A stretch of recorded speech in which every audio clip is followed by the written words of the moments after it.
Hello, and welcome back to Sonic Saturday. This show disappeared for some time while I worked on bigger projects at the end of the year, but I'm back with what I'll call Season 2 of sorts. And now that we've worked through all the Genesis titles, it's time to start working our way through the Game Gear titles. However, because there are so many of them compared to the Genesis, to make it so we aren't on this console for the next 3 months, I've decided to group like games together where applicable. And with that, we're covering Sonic the Hedgehog 1 and 2 on the Game Gear. Let's get started.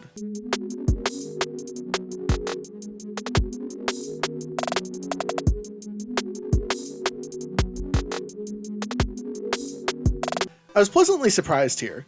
I had heard of the reputation of the Game Gear titles, and I wasn't really sure what I was expecting, but as I got into it, I found myself having a lot of fun. The levels are surprisingly detailed, and although they're no longer than like 30 seconds to a minute long on average, the developers have still managed to fit a copious amount of enemies, obstacles, and different level tropes. Not to say they're all amazing, but some of the levels like Jungle Zone were super vibrant and fun to run through. I was also surprised how many zones there were. They managed to fit a lot more in here than I would have expected in such a small game. This isn't to say there aren't issues though. I'm not sure if it was just the emulator that was built into Sonic Origins, but if there was ever anything moving on screen other than Sonic, be that a falling platform or an enemy, the game slowed to an absolute halt and would move at 2 frames a second until the enemy was either killed or you moved past that section. But with how many things they tried to shove in the levels, which I praised in the last paragraph, this slowdown happens more often than not and made it incredibly hard to play the game in some areas when you had to plan around the lag for jumps or obstacles in general. As you may know from watching this channel, I'm a really big fan of 8-bit video game music. Although there isn't anything too special about this soundtrack, I'm still shocked at how good the music is for a handheld console of its time. You can tell they really tried to push the hardware as much as they could to try and get close to sounding like the Genesis. I was really impressed by this entry.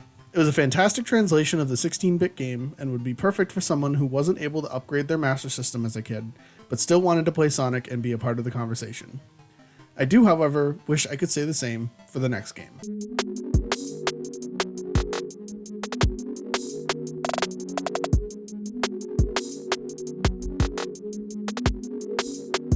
Because of how much fun I had with the Game Gear adaptation of the first Sonic game, I was excited to jump right into the second one, expecting it to be pretty much the same as the first, just with Tails added on. I unfortunately was very wrong about this, and instead found myself with a completely different experience. The level design here is as vivid as the first game, but I wish I could see any of it. The screen crunch on this one was atrocious. I don't understand why they thought they could take the suitable screen size of the first game and zoom it in so far that Sonic takes up a third of the screen.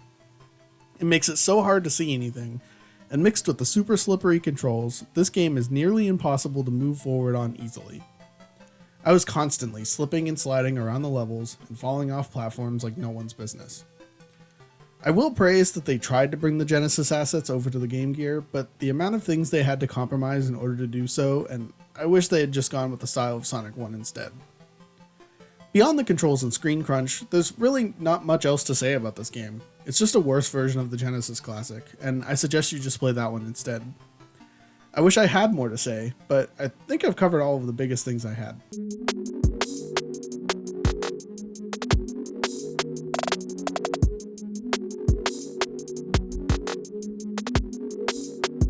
Overall, we're off to a very mixed start with the Game Gear titles. From my understanding, it's really only downhill from here, so I'm intrigued to see where we go as the season continues.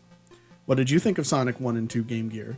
Let me know in the comments below, and don't forget to subscribe while you're down there. Thanks for watching, and I'll see you in the next video.